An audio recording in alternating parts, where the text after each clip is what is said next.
Toda Rabba d'être là ce matin. Bracha ve'atzlacha, amen. Ah, Kadosh Baruch Hu. Hein? Il fait chaud, il fait chaud. Il fait chaud. Hein? Il fait chaud. Hachem.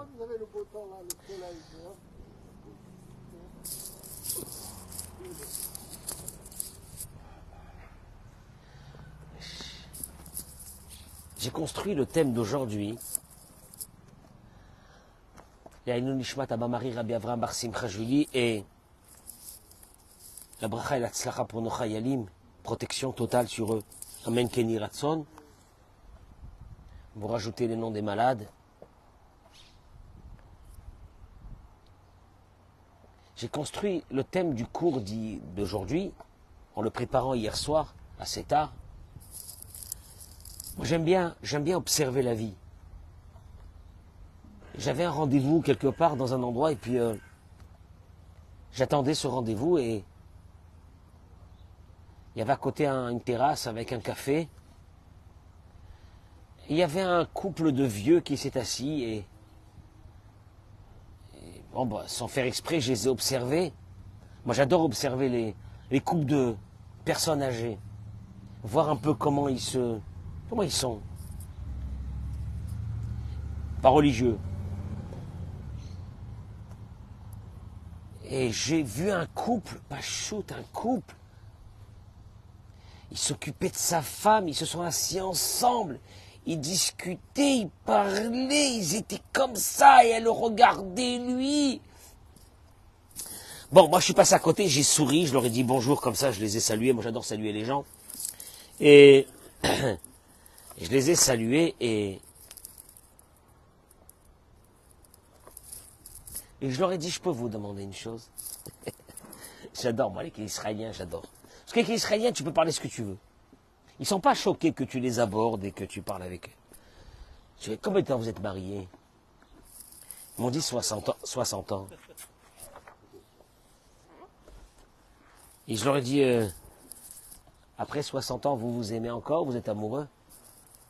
Oh, il m'a dit alors lui m'a dit, alors là, je vous dis pas. Il m'a dit en hébreu. Et elle aussi, elle m'a dit la même chose. Je leur ai dit, je peux vous demander une question, puis je vous laisse tranquille. Comment vous avez fait pour en arriver là?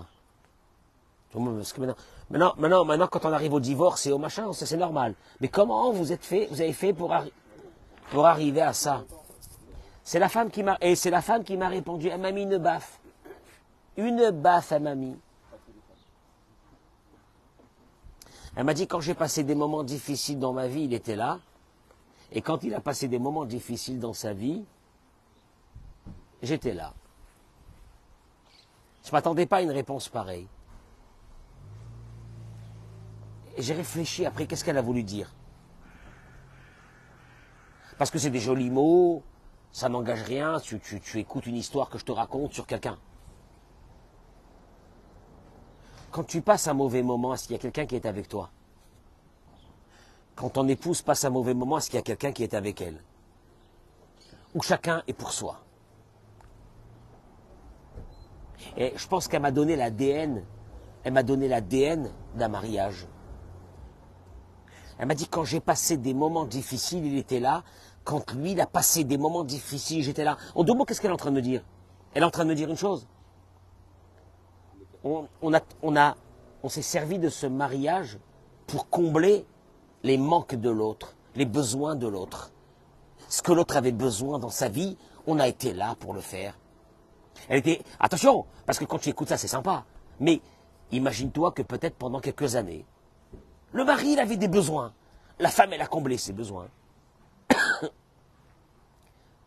La femme, elle n'était pas bien pendant des années.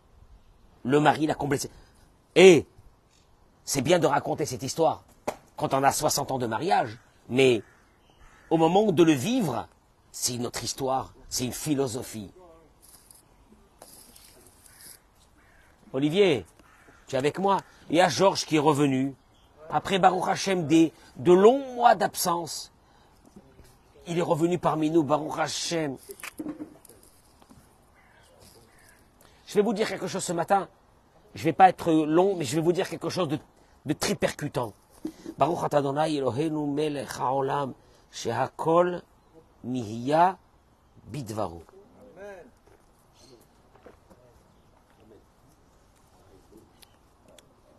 Quel bracha je viens de faire, Gérard? C'est quoi shehakol?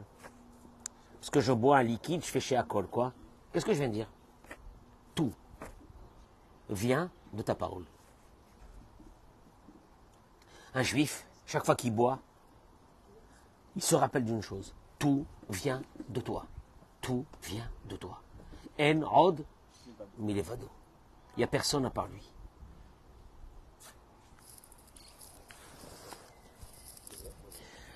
J'introduis l'idée de ce matin. Hein. Olivier, tu es avec moi? Baruch Hashem. L'âme d'Olivier est déjà montée dans des sphères supérieures, mais son corps est là. C'est déjà important. Et on espère le garder ici jusqu'à 120 ans. Amen. La Torah nous raconte. Regardez, je vais vous dire ce que je pense moi de ça. Perek Avdalet Pasuktet. Perek Avdalet Pasuktet.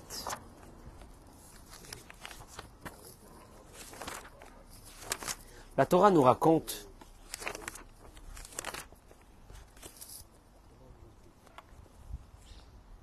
qu'au moment où c'est que les sages, Moshe, Aharon, Nadav et Avihu, et les 70 anciens, se sont approchés de la montagne dans laquelle la parole divine arrivait, la Torah dit Vaïrou et Éloqué Israël. Et c'est dans le Sefer Torah. Vaïrou, ils ont vu. Et Éloqué Israël, le Dieu d'Israël. Tu as déjà vu un être humain qui peut voir Dieu? Dieu n'a pas de limite. Dieu n'a pas de corps. Mais la Torah, elle a rabaissé une image pour que tu comprennes un peu. Vetachad raglav, et sous les pieds de Dieu, comme si que Dieu a des pieds. Sous les pieds, c'est une image. Sous les pieds de Dieu. Kemaase livnat sapir. Hein, Dieu est sur le mont Sinaï. Si on peut donner une image qui ne veut pas dire grand-chose, mais bon, voilà, Dieu, il est sur le mont Sinaï, comme si que Dieu, c'est un être humain, il est limité, il a un corps, il a des pieds, il a des mains, mais bon. Vetachad raglav, et sous ses pieds, Kemaase livnat sapir, il y avait comme un ouvrage en brique de saphir. Les pieds de Dieu étaient posés sur un ouvrage en brique de saphir. Et comme l'apparence des cieux, ça avait une lumière. Ces briques, ils avaient une lumière. Dans la pureté des cieux. Tu vois le ciel là maintenant, la pureté du ciel. Ça ressemblait à ça. Bon, ok, je m'arrête ici. Qu'est-ce que la Torah est venue te raconter là ici? Dieu, il n'a pas de pieds,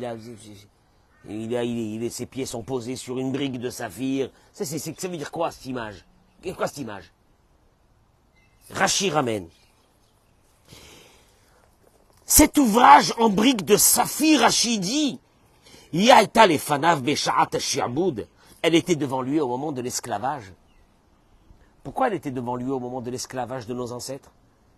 En fait, Rachi te dit, cette brique, ça fait déjà un moment que Dieu il la traîne. Elle était avec lui au moment de l'esclavage de nos ancêtres. Pourquoi elle était là? Dieu, quand on est descendu en Égypte et qu'on a commencé à devenir esclave, il a mis cette pierre devant lui. Pourquoi? Et là maintenant il leur montre cette pierre. Et il leur dit, regardez, regardez, regardez quoi?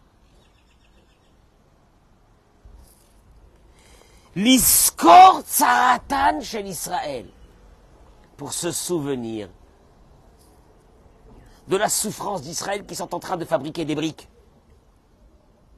Comme si que Dieu, il a besoin de se souvenir, parce qu'il oublie. Car nos ancêtres étaient asservis par le travail des briques. ou chi'etzem hashamaim la tohar, et comme l'apparence des cieux pour la pureté, Misheni Galou, une fois qu'ils ont été délivrés, Hayaor, il y avait de la lumière, Vechedva, et de l'allégresse, les fanav, devant lui. Cette pierre symbolise deux choses. Elle symbolise le travail, la servitude, la souffrance, les années du tunnel dans lequel tu es dans ta vie. Et après, quand il y a la délivrance, la lumière qui sort de là, qui émane de toute cette souffrance que tu as eue. Et Dieu, il a pris cette pierre, il l'a mis devant lui. Ça, c'est les mots de la Torah. Ah, c'est les mots de la Torah, ça c'est marqué dans le Sefer Torah. Hein. J'ai rien rajouté. Il vient ici, le Sava de Kelem, que j'adore. Le Sava de Kelem, il dit, Enoraot. Il y a quelque chose de dramatique ici. Mash'en hapeyachol ledaber. C'est une chose que même la bouche ne peut pas le faire sortir. Sha'are berashi meforash. Quand Rashi nous explique que cette brique, c'était pour se souvenir de la souffrance du peuple d'Israël, nous voyons combien est grand. Maaseh a mitzvah ba'olam hazeh olam maaseh. Il dit le Sava de Kelem, on est dans un monde d'action. Et dans ce monde, il n'y a qu'une chose qui prévaut, c'est l'action. Tu sais, il y a des gens qui sont toujours dans la philosophie. Ce monde, ce n'est pas un monde de philosophie, de belles idées. C'est un monde d'action. Il te dit le Sava de Kelem. Ah, si tu ne fais pas des actions, si tout reste chez toi des théories, mais tu ne mets pas ces théories en pratique, tu n'es pas du monde des vivants.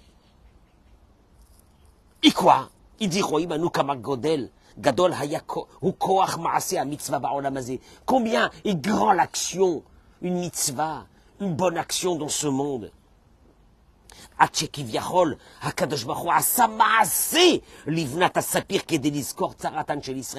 Dieu, il est venu te dire une première notion. Olivier, tu es dans un monde d'action. Dieu, il te dit, regarde, moi, j'ai pas besoin de me souvenir, hein, parce que je n'oublie rien. Mais comme on est dans un monde d'action, je vais t'apprendre une chose. Que dans un monde d'action, on va mettre une brique en saphir. Pourquoi? Pour se souvenir de la souffrance. Je l'avais déjà au moment de votre souffrance quand vous étiez en Égypte. Je la garde devant moi au moment de votre libération. Parce qu'on est dans un monde d'action. Donc il faut... L'action veut dire quoi? Créer quelque chose. C'est pas que ça reste... Dieu, il aurait pu dire, hé, les béné Israël, sachez une chose, hein, au moment où vous étiez dans la souffrance, j'étais avec vous. Non. Dieu dit, il faut que je crée quelque chose pour montrer. Parce qu'on est dans un monde d'action. Il faut que ta pensée ne s'arrête pas à ta pensée. Il faut qu'elle arrive aussi à quoi? À une action. Parce qu'on est dans un monde de l'action.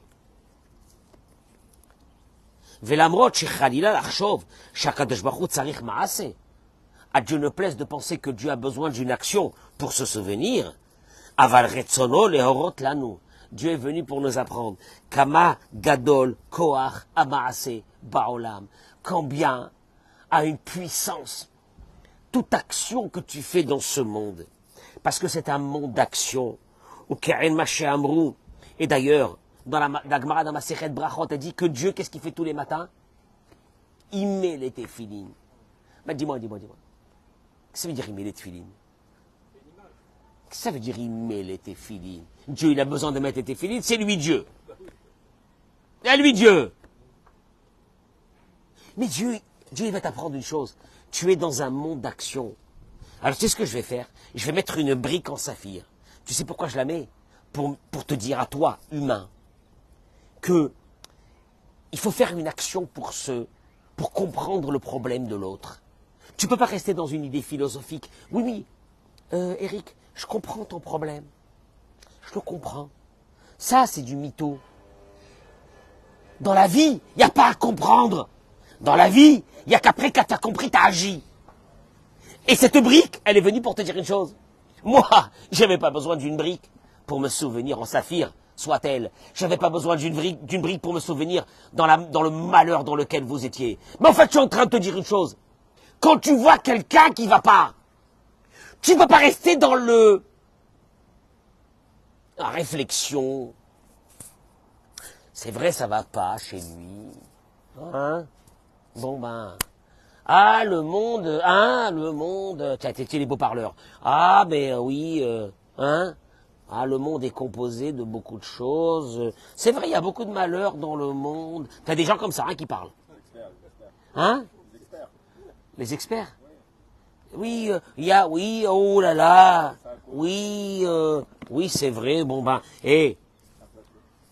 ah ben, non, il y en a d'autres qui te diront, ah ben, c'est ça la vie, hein, c'est ça la vie, c'est comme ça, et puis je peux rien faire, hein. Ah non, on peut pas changer le monde, hein, on peut pas changer le monde. Et la Torah elle te dit, écoute-moi bien, tu es dans un monde de l'action, tu vas supporter la douleur de l'autre. Akadosh Baruch Hu, il est venu dire une chose au béni Israël. Regardez, pendant que vous souffrez, moi j'ai mis cette brique devant moi. J'ai pas besoin de souvenirs, hein, mais je l'ai mis. Parce qu'en fait, je suis en train de vous envoyer un message. Que quand vous voyez des gens qui souffrent, quand vous voyez des gens qui ont besoin de votre aide, quand vous voyez qu'il y a des gens qui ont besoin pour être heureux de quelque chose, ne reste pas dans l'idée qu'il faut les rendre heureux. Mais actionne. Parce qu'on est dans le monde de l'action. On est dans le monde de l'action. Fais quelque chose. Pas, oui, oui. Je comprends l'idée, je comprends l'idée. Il y a des gens qui te diront, je comprends l'idée, ça fait 30 ans qu'ils comprennent l'idée. Zéro. Et vous savez qu'est-ce que nos sages nous disent? En fait, c'est le génome. C'est le génome de l'amour. C'est le génome de l'amour. Écoutez, je fais... Mamash, le Rav Zamir Cohen, il ramène, je fais très court. Il dit, Kol ahava amitit la zulat. Olivier, tout l'amour qu'on peut avoir pour l'autre, le prochain, je dis ça aux femmes, pour vos maris, aux maris pour les femmes. Mushtetet, ala anaka, venetina. Elle est basée, l'amour, l'amour, l'amour, l'amour, l'amour, l'amour. Tu peux aimer l'amour. Elle est basée sur une chose. S'il n'y a pas cette chose, il n'y a pas d'amour. Il peut y avoir de l'attirance, hein? Il peut y avoir de l'attirance, mais pas de l'amour. L'amour qui veut dire qu'après 60 ans, tu peux aimer ta femme, tu peux aimer ton mari. Elle est basée sur une chose. Que beaucoup de jeunes aujourd'hui, et de moins jeunes aujourd'hui, ne sont même pas conscients. Ala anaka venetina, sur le don de ce que l'autre a besoin. Les sipukot srachav. Tu vois, c'est des mots qui ont l'air anodins. Mais ils te mettent des baffes. De remplir les besoins de l'autre. Tu ne donnes pas à l'autre ce qu'il n'a pas besoin. Tu ne peux pas te mettre dans une ambulance et on met au gars, là, comment on appelle ça, la perfusion, et lui dit, moi je crois qu'à la place de lui mettre ce produit qu'on a besoin, on va lui mettre du coca.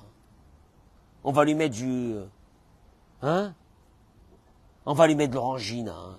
Mais tu ne peux pas lui mettre de l'orangina. Ça ne marchera pas. Mais c'est parce qu'il a besoin. Tu comprends pas?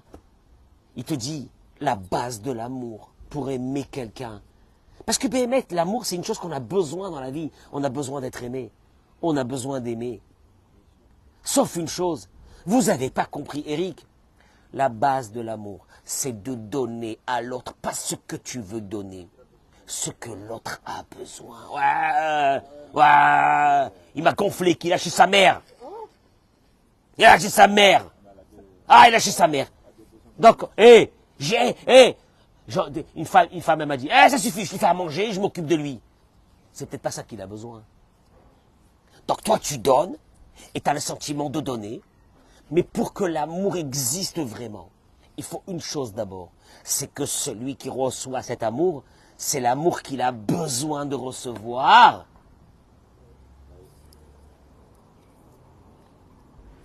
Et c'est pas l'amour, c'est pas. Chez Ifa les Kabel Mimeno, quand tu te dis je vais donner, mais à une condition que quoi? Que je reçois. Kazohi Ahavat Haorim, il te dit, et en vérité, c'est le vrai amour du monde, le plus grand. C'est l'amour des enfants, des parents aux enfants. Les parents aux enfants, c'est quoi? Qu'est-ce qu'ils font? Tout ce que tu as besoin, mon fils, je suis là pour toi. Ma fille, tout ce que tu as besoin, je suis là pour toi. Tu attends quelque chose en retour? Non. Est-ce que tu donnes à tes enfants quelque chose qu'ils n'ont pas besoin? Non. tu leur donnes ce qu'ils ont besoin. Combien? Tout ce qu'ils ont besoin. Et au retour, j'attends rien. Et il se crée de ça une alchimie qui s'appelle comment? L'amour. Et cet amour-là, quoi? Elle part jamais. Pourquoi est-ce qu'on ne prend pas, Olivier, pourquoi est-ce qu'on ne prend pas comme concept d'aimer? Tu aimes un ami, quelqu'un de la famille, la femme, le mari. Pourquoi on ne comprend pas que le concept de l'amour, il passe par celui, il n'y a pas un autre, comme celui des parents avec les enfants. Tu vois bien qu'il est ad vitam aeternam. Hein? Et pourtant, hein, Dieu sait ce qu'ils nous ont fait. Hein? Maman, je dis ça aux jeunes couples. Je prie pour vous. Ah, ils me disent, Rabbi, pourquoi vous dites ça? Je prie pour vous. C'est pas, c'est pas ce qui vous attend. Je prie pour vous. Que Dieu vous donne la force. Hein? Quel Omar, il te dit, Agdarata Ava, la définition de l'amour. Tu sais quoi? Dieu te dit, moi je t'aime. Dieu te dit, je t'aime. Comment Dieu te dit, je t'aime? Tu sais pourquoi il t'aime, Dieu? Pourquoi il nous aime, Dieu? Il nous donne ce qu'on a besoin toute la journée, sans attendre rien en retour. Maintenant, sache une chose, hein, tu ne peux pas t'imaginer combien Dieu t'aime. Tu sais combien Dieu t'aime? Richard, tu sais combien? Non. Pourquoi? Parce que ça fait le nombre d'années de ta vie, que depuis le jour que tu es né, que Dieu n'arrête pas de te donner sans rien attendre au retour. Et il ne te donne pas ce que lui veut te donner. Il te donne ce que tu as besoin. Tu me suis dans l'idée? Parce que de donner à l'autre ce qu'il n'a pas besoin, c'est pas de l'amour. Je ne comprends pas. Qu'est-ce qu'il a, celui-là, se plaindre? Je lui fais à manger, je suis une bonne ménagère, mais il a besoin d'autre chose. Ah, qu'il aille chez sa mère. Il a besoin d'autre chose. Il a chez sa mère. Et il croit que quoi? Que moi je suis quoi? Voilà. Avec tes enfants, tu dis pas ça. Avec tes enfants, tu dis pas ça. Tu dis quoi? Ce qu'ils ont besoin, je leur donne. Ce qu'ils ont besoin, je leur donne. Il n'y a pas de condition. Pourquoi tu fais pas ça avec ta femme, avec ton mari? Ah, tu fais pas ça. Et après, tu me dis, un bon matin, tu me dis, il n'y a plus d'amour. Je crois qu'on va divorcer. Vous savez quoi? C'est le plus grand malheur du monde. C'est le plus grand malheur du monde. C'est le plus grand malheur du monde quand des enfants, ils assistent. Ils assistent au moment du départ du père de la maison ou de la mère. Et les enfants, ces enfants-là, on leur a enlevé la moitié de leur vie. Oui, mais non, c'est pas vrai, je vais m'occuper d'eux après, etc. Un enfant a besoin au même moment de l'amour de son père et de sa mère. Sauf que quoi? Ce père et cette mère n'ont pas compris qu'il y avait ce qu'on appelle une colle qui peut coller deux personnes pour 90 ans de mariage, qui s'appelait l'amour. Et l'amour, ils avaient eux l'amour qu'il y avait sur Netflix. Ils ne comprenaient pas que c'était pas ça l'amour. Et que l'amour, c'était quoi? De donner à l'autre ce que l'autre a besoin. Alors là, regardez, je termine avec une chose. Il dit, Agdara, la définition de l'amour. Ratson amiti vetahor, une volonté totale et pure, de donner que celui qui est en face de moi et que j'aime soit le plus heureux possible.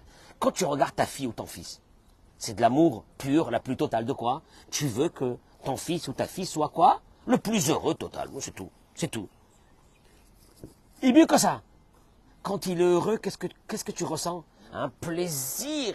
Oh non! Quand t'as fait tes petits paroles, Hachem, papa, tout va bien. C'est super. Oh là là, ça te fait plaisir. T'as remarqué? T'attends quelque chose au retour? Non.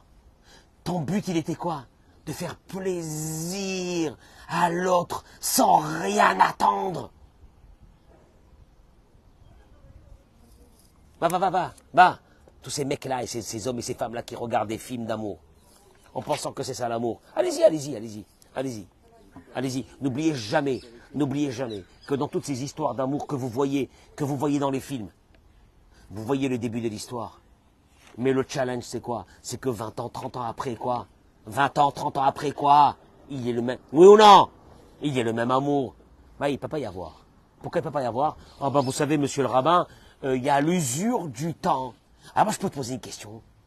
Pourquoi il n'y a pas l'usure du temps avec ton fils qui a 30 piges, une tête à claque, et qui te fait encore des soucis jusqu'à aujourd'hui? Pourquoi il n'y a pas l'usure du temps?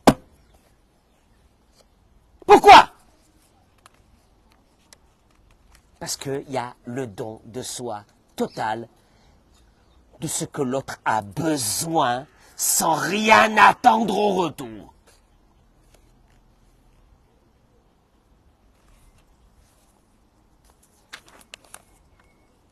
Mamash kacha. Akol yod'im. Regardez, je termine par ces mots, c'est énorme. Tout le monde sait. Je vous laisse parce que je dois partir. J'ai beaucoup à faire. Akol yod'im. Olivier, où tu vas? Non, mais 2 secondes. Attends, c'est pas parce que j'ai dit que j'ai beaucoup à faire que tu t'en vas. Il s'est levé. Mais ça va pas. Akol, Olivier, une chose énorme. Que Dieu soit avec toi, amen. Olivier, écoute. Il dit, Akol yod'im. Tout le monde est au courant. Richard, où tu vas? À l'anglaise. Les mecs à l'anglaise. C'est des Tunisiens, ils s'en vont à l'anglaise. C'est parce que vous avez dit que vous avez beaucoup à faire, c'est pour ça que Monique, elle a besoin. Ah, sur le compte de Monique. Allez, on y va. Je t'en supplie, reste 2 minutes. Akol Yod'im, il dit Laura, tout le monde sait, Kit Kofat Aïroussin, que la période du fiançailles, on sait que c'est une période de transition entre le mariage, hein, c'est ça, le fiançailles, puis le mariage. Il dit le Rav, si on propose à un homme qui est fiancé, il y a une femme qui est fiancée, est-ce que vous voulez rester fiancé tout le temps? Oh non, non. Le fiançailles, c'est une étape pour arriver à quoi? Au mariage. On est d'accord ou non? Personne ne veut rester fiancé. On veut se marier, vivre ensemble, etc. Alors, il dit, qu'est-ce qui est marqué dans le Passouk de Hoshéa? Osez. Il rapporte les paroles de Dieu. Que quand Dieu a voulu exprimer l'amour qu'il avait pour nous, il a dit, Ve'erastirli le'olam. Dieu dit au peuple d'Israël, vous serez ma fiancée éternelle. Il dit Dieu. Alors, il dit le Rav, c'est faux. Enfin, c'est faux.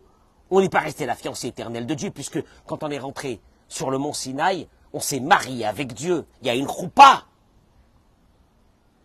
On est devenu la Kala de Dieu. Mais alors là, il dit le Rav, la réponse elle est, Shinik shenoda etzel rov achatanim yeshevden, gadol ben gishat achatan, bitkofat hairusin. Il te dit, en fait, Dieu il a voulu parler d'une chose. Quand tu regardes la période du fiançailles, chacun de sa vie, hein? Non? Hein? C'est la plus belle période. Tu vas dire aux femmes, tu te rappelles de la période du fiançailles? Oh là là, hein?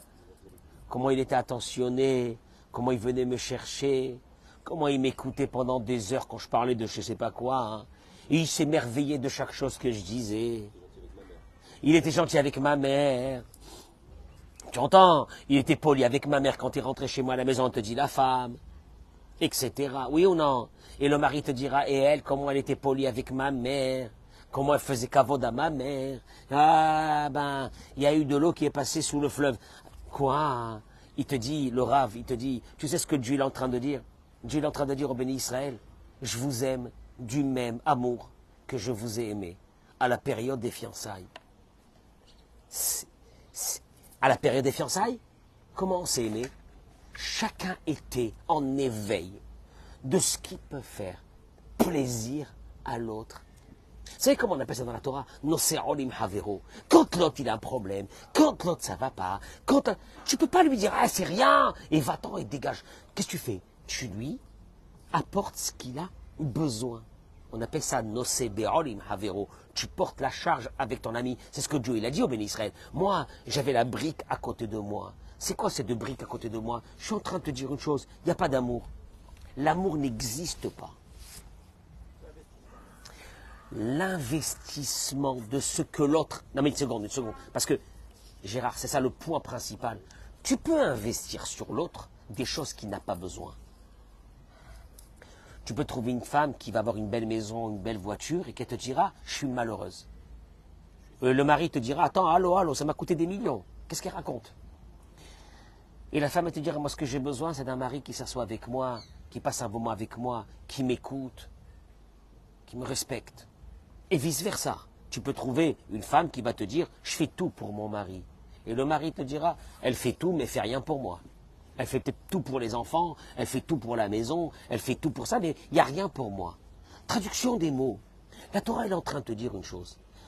On est dans un monde d'action. Dieu te dit, j'ai mis une brique. J'ai mis une brique.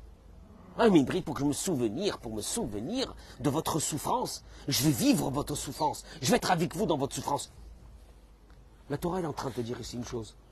Tu ne peux pas vivre dans un monde où c'est que tu penses qu'il y a des choses qu'il faut faire.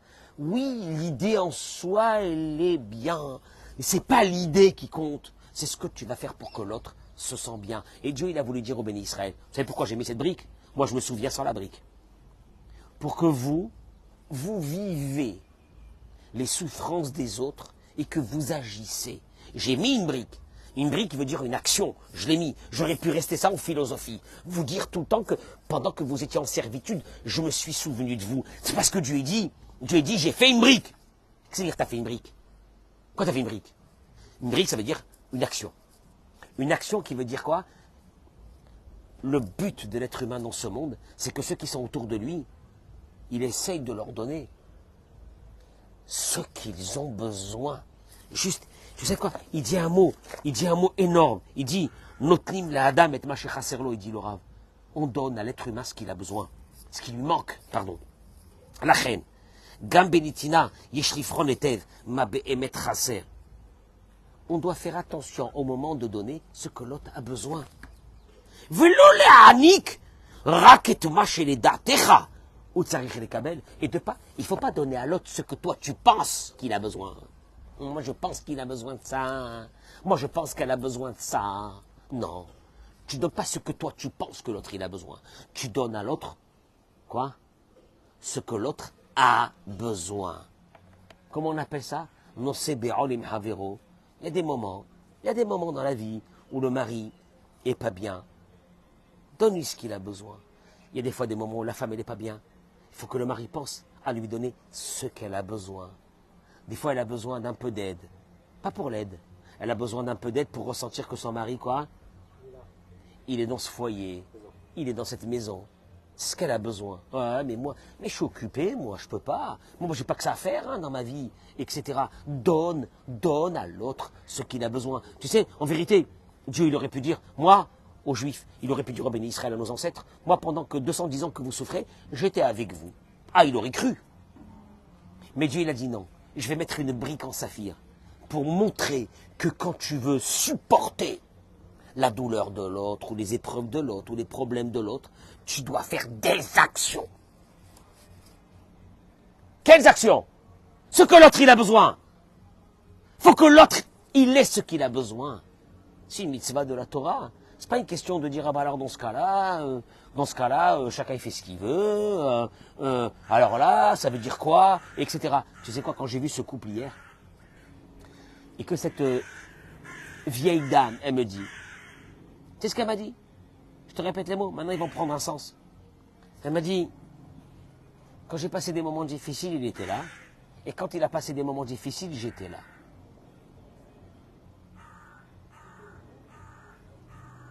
T'as compris? T'as compris? C'est-à-dire quand un homme il passe un moment difficile, où elle est la femme? Quand une femme elle passe un moment difficile, où il est le mari?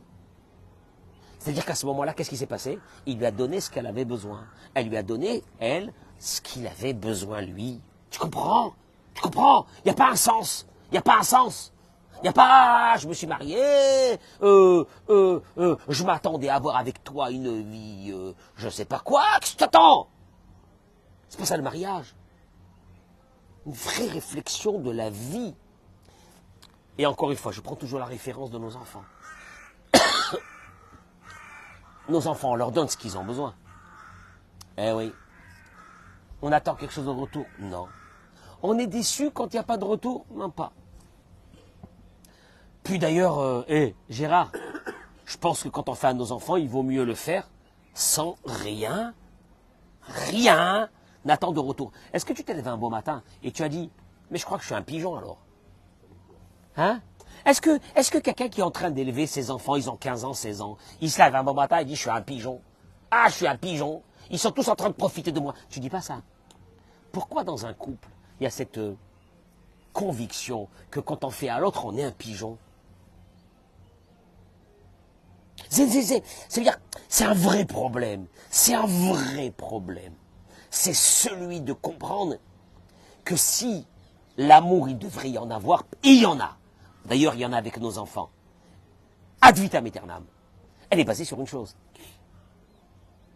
Celle de donner à l'autre ce que l'autre a besoin sans rien attendre au retour. Dans la Torah, on appelle ça Nose be'olim havero. Ça va pas chez l'autre. Viens, je vais l'aider. Je vais l'aider. Dans un couple, il y a des moments que l'un il va pas, ça va pas, l'autre il va pas. Je l'aide. Pourquoi tu le fais comme ça? Pourquoi comme ça? Comme ça. Ah bah, quand tu fais ça à tes enfants, je te pose pas la question pourquoi tu fais. Moi, j'ai jamais vu quelqu'un qui vient chez un père et dit pourquoi tu fais ça à ton fils? Pourquoi je fais ça à mon fils? C'est normal. Enfin, c'est normal. Pourquoi tu dis pas c'est normal avec ta femme, avec ton mari? Pourquoi tu dis pas c'est normal? Et après, on se pose une question qu'on s'aime plus. Parce que, encore une fois, le vrai débat, il est le suivant. Il y a beaucoup de personnes qui ne savent pas aimer, parce qu'ils ne savent pas donner. Ou bien ils donnent quand ils ont un intérêt. En fait, c'est pour eux. Ils ne savent pas aimer. Quand l'intérêt a disparu, l'amour a disparu. Tu connais ces gens-là, qui sont très copains avec toi quand ça va. Et que le jour où ça ne va pas chez toi, ah mais non, ils ne sont pas là. Ah mais ils sont pas là. Non mais ils assument. Ils assument, ils sont pas là. Ah, ils sont pas là. Mais ils sont pas là, puisque presque ils te le diront. J'étais avec toi quand ça allait bien. Mais quand ça va pas, je m'excuse, moi je peux pas. On appelle ça aujourd'hui des copains. Des copains. Dommage que les gens ne savent pas c'est quoi la fin d'une vie. Il n'y a plus de copains. Il reste que les enfants. Il reste qu'une femme, un mari. C'est la cellule familiale. C'est ça ce qu'on aurait dû avoir comme ambition. Mais l'orgueil, le machin, le choufouni, le ci, le là, les rêves. Il y a des gens qui rêvent. Hein. Il y a des gens qui rêvent du début de leur vie jusqu'à la fin de leur vie. Ils se réveillent le jour de leur mort, mais c'est trop tard, ils sont morts. C'est un concept. C'est un concept. Ils se réveillent le jour de leur mort. Oh, mon Dieu, c'était pas un rêve. Mais c'est trop tard, ils sont déjà partis. Voilà ce qui nous reste. Voilà ce qui nous reste. Tiens, fais rentrer un peu dans ta tête. Fais un peu rentrer dans ta tête. Akadosh Baruch Hu, il a mis une brique. Il a dit, Rabotaï, je vous aime, je souffrais votre souffrance. Je mets une brique. Je mets une brique. Je suis avec vous. Je suis avec vous, il faut que l'autre y ressent. Et Dieu, il aurait pu nous dire, vous savez que j'étais avec vous. Ouais, bon. Mais quand ils ont vu quoi? La brique. Qu'est-ce qu'ils se sont rendus compte? Que Dieu, il était vraiment avec eux. C'est un sentiment énorme qu'une personne qui souffre, elle voit, elle réalise, elle ressent que la personne qui est en face d'elle, quoi? Elle est avec elle. C'est une obligation. Bracha ve'atzlacha, toda rabba.